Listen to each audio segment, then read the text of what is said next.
항상 전공법은 늘 승리한다는 확신을 또 얻으실 수 있다는 겁니다.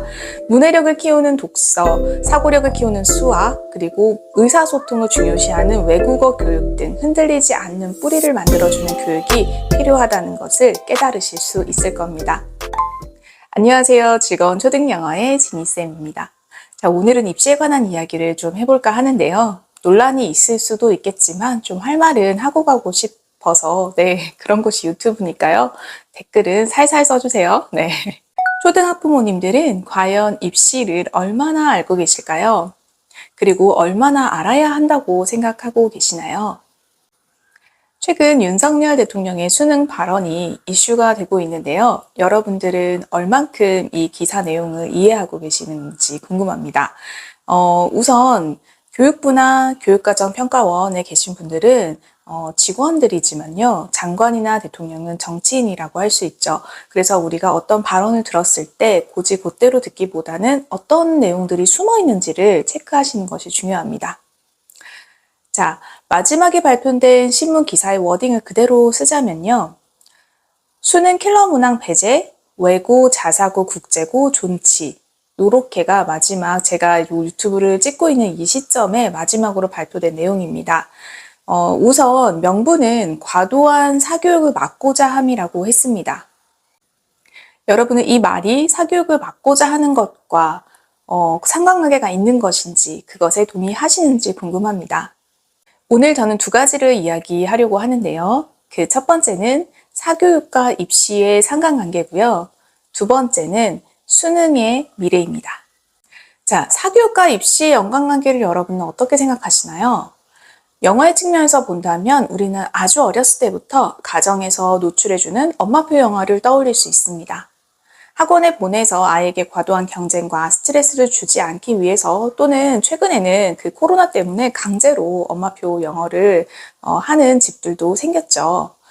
그렇게 엄마표를 하고 계신 분들도 결국에는 일정 학년이 지나면 학원행 또는 입시형 영어 학습을 고민하시게 됩니다.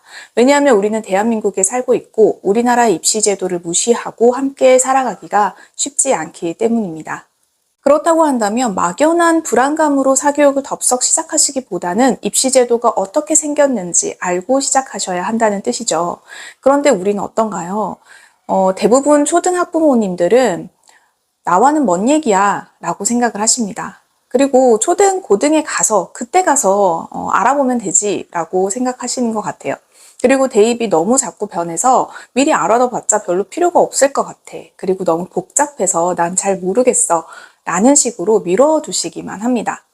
그런데 학원을 왜 보내시냐고 물어보면은 나중에 대학 갈 때 내신이나 수능이 필요해서요, 선행이 필요하다고 해서요 라고 말씀을 하시거든요. 어떻게, 왜 필요한지 모른 채 사교육을 하시는 거는 마치 우리 아이들이 공부를 왜 하는지 모른 채 공부를 하는 것과 같다고 생각하시면 됩니다. 그래서 초등학부모님들도 저는 입시에 대한 공부를 좀 하시고 알아두시는 것이 여러모로 도움이 된다고 생각을 해요. 제가 교과서를 보라는 말씀은 사실은 교육과정을 보라는 말과 같다고 반복해서 말씀드리고 있잖아요. 여기에서 교육과정이라고 함은 입시와 무관할 수가 없습니다.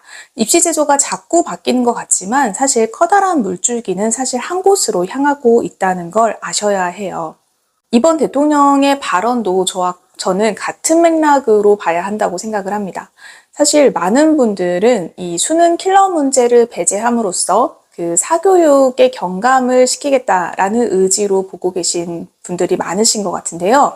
사실 이것도 잘 듣고 생각을 해보면요. 사교육의 증가는 초등 사이드에서 증가되고 있는 통계청 분석이 있습니다. 결국 초등에서 사교육의 증가는 수능 킬러 문제와 어느 만큼의 상관이 있는 걸까요? 게다가 이 말 때문에요. 사실은 외고, 국제고, 자사고, 존치에 대한 발표가 좀 묻히고 있는 느낌이거든요. 오히려 저는 이 지점이 초등 사교육과 관련이 더 깊다라고 봐요. 왜냐하면 자사고 또는 외고 그리고 이 국제고 같은 곳에 진학을 하는 것도 그 하는 과정도 사교육이 필요하고요. 그리고 이미 진학을 하게 되면 거기에서는 어마어마한 선행을 해야 되기 때문에 그걸 당겨서 하는 경우들이 있어요. 그래서 사교육이 사실은 이렇게 초등까지 내려온 것은 어쩌면 그 부분일 수 있는데 우리는 논제를 좀 흐리고 있지 않은가. 수능 킬러 문제를 맞추기 위해서 고등에서 하는 사교육의 비율이 어느 정도 될 것인가를 생각해 보면 이게 앞뒤가 맞지 않는 말이라는 걸 알 수 있습니다. 그래서 학부모가 특히 초등학부모님들도 입시에 대한 방향 그리고 기사에 관심을 많이 가지셔야 돼요. 그래야 뉴스에서 보도되고 있는 면만 보는 것이 아니라 문해력을 완전히 풀가동해서 해석해 내실 수 있다는 거죠. 자, 그러면 두 번째로 이런 발표들을 왜 했을까라는 생각을 좀 해보셔야 되는 거죠. 수능의 미래에 대한 이야기를 좀 해보고 싶은데요. 지금은 킬러 문제 배제라는 말만 하면서 고난도 문제를 빼고 그리고 교육과정에서 다룬 것만 하도록 지침이 내려졌습니다. 하지만 이 교육과정이라는 것이 무척 애매한 상황이죠. 이 교육과정에서 EBS까지 넣을 거냐 말 거냐, 그리고 이 교육과정에서 이야기하는 통합적 교육, 사실 2015 개정 교육과정에서는 이 통합, 융합 이것들을 굉장히 강조하고 있는데 국어의 비문학 지문에서 융합과 관련된 이 부분을 배제하겠다라는 단순한 논리로 이야기를 하고 있거든요. 현재도 교육과정에서 현저하게 벗어난 6월 모의고사는 아니었다라는 것이 많은 전문가들의 판단입니다. 그럼에도 불구하고 이런 발언을 했다는 것은 사실 명분 쌓기가 아닐까 생각을 해요. 즉 수능의 난도를 점진적으로는 내리겠다. 그리고 결과적으로는 자격고사화하겠다라는 의지를 보여준 것이 아닌가라는 생각이 듭니다. 그래서 사교육 발언은 사실 정말 사교육을 잡겠다는 의지보다는요, 수능의 어떤 급격한 변화를 예고하고 그에 대한 명분을 쌓기 위한 발언이 아니었을까 하는 생각이 듭니다. 윤석열 대통령의 발언이라고 보도가 되면서 이주호 교육부 장관은 상대적으로 주목을 덜 받게 된 상황이거든요. 그런데 저는 이주호 교육부 장관이 지속적으로 이야기해왔던 두 가지를 좀 생각해 봐야 한다는 입장입니다. 이주호 교육부 장관님은 AI 에듀테크와 수능 폐지를 강하게 주장해 오셨고요. 현재는 IB 교육에 드라이브를 세게 걸고 있습니다. 그런데 교육부는 입장이 좀 달랐을 거예요. 제가 교과서를 오래 만들면서 교육과정평가원이 그리고 있는 미래를 어느 정도 예측할 수 있었는데요. 당장은 고교학점제 그리고 2028 대입 방향성 등 답을 내놓아야 하는 현안들이 굉장히 많습니다. 이것을 단계적으로 순차적으로 해결하고 싶었을 거예요.